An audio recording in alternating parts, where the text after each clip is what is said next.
Həmişə sübh namazından sonra pəncərəni açıram ki, sübh vaxtının havası evə dolsun.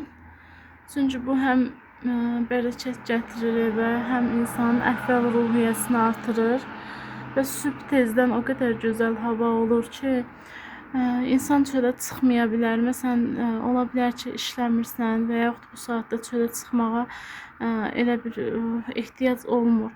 Amma pəncərəni açıram, o xoş hava evin içinə dolsun deyə. İndi deyəsən biraz yağış yağır, dumanlıdır hava.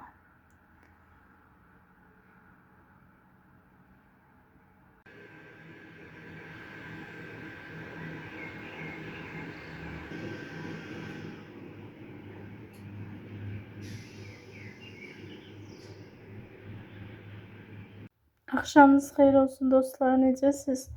Deməli, sabahdan artıq Ramazan ayının ilk günüdür, ilk oruç tutacağımız gündür. Hamını təbrik edirəm Ramazan ayı münasibətilə. İnşallah Allah tutduğumuz oruclarımızı, etdiyimiz dualarımızı qəbul eləsin inşallah. Mən də ki, hazırlıqlara başlamışam. Necə hazırlıqlar? Bu bir ay ərzində özümə söz vermişəm ki, ancaq sağlam qidalanacağam. Sağlam qidalanacağam, zərərli heç bir şey yeməyəcəm, yəni düzənsiz yeməyəcəm və biraz da çəki atmaq niyyətim var bu məqsədlə. Səhv anlaşılmasın, oruc tutub çəki atmaq niyyətim yoxdur. Sadəcə həm orucumu tutub, həm də ki, həm diyetoloqa qoşulmaqla sağlam qidalanmaq istəyirəm. Buna görə də biraz alış-veriş elədim və belə bir yulaf almışam. Bunu üyüdüb un halına gətirəcəm. Çünki yulafı ən çox yumurtada istifadə olunur. Səhər yeməyi kimi üyüdülmüş daha çox istifadə olunur.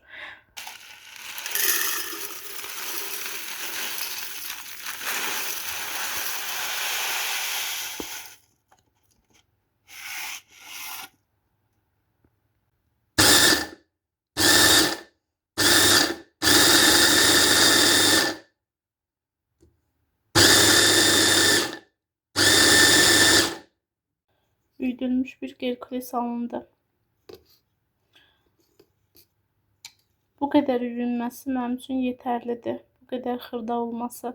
Siz istəsəz əgər lap toz halında da eləyə bilərsiniz, un halında. Onu deyim ki, Herkulesi belə bu cür üyüdüb un kimi də istifadə eləmək olar.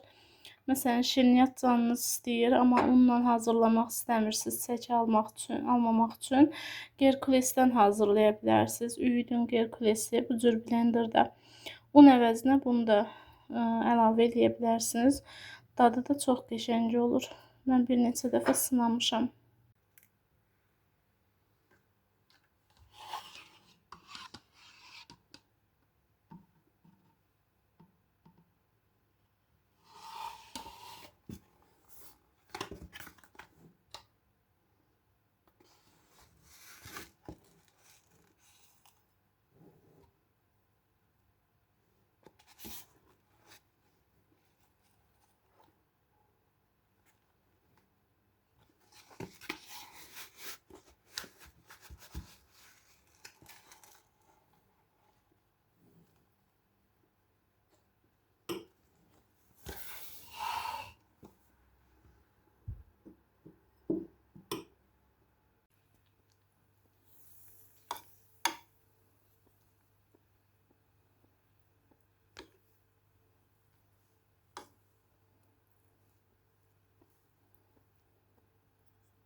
Bugün iftar üçün göbələk qovurması bişirəcəm. Gəlin birlikdə hazırlayaq.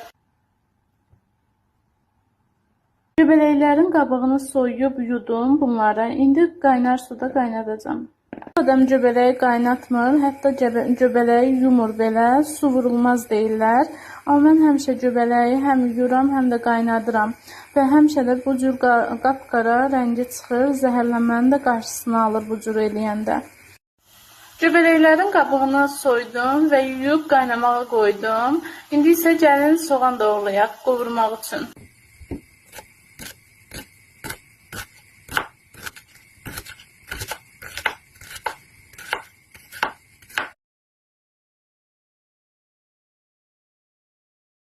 Yemək qaşığı çörək yağı atıram qazana, soğanları qovuracam. Doğradığım soğanları da əlavə elədim qazana. Bunu az ateşdə qovuracam indi. Yavaş-yavaş qovrulsun, yanmasın soğanlar.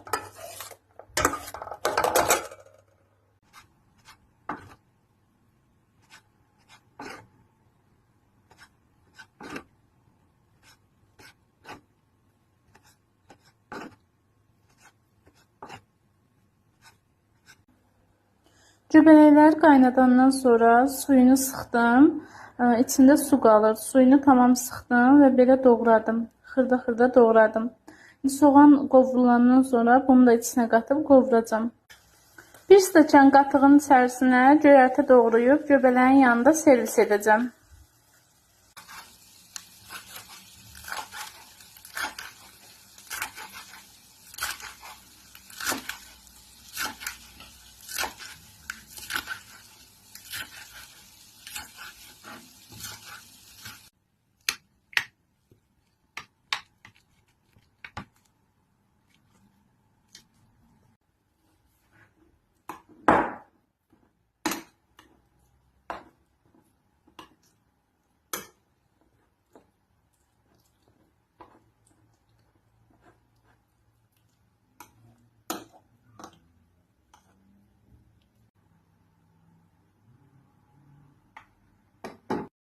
Yeməyimiz hazır oldu. Bu cür görsənir. Göbələyin yanına sos hazırladım. Göyərtili qatıq hazırladım. Belə. İndi dadına baxaq, görək necədir.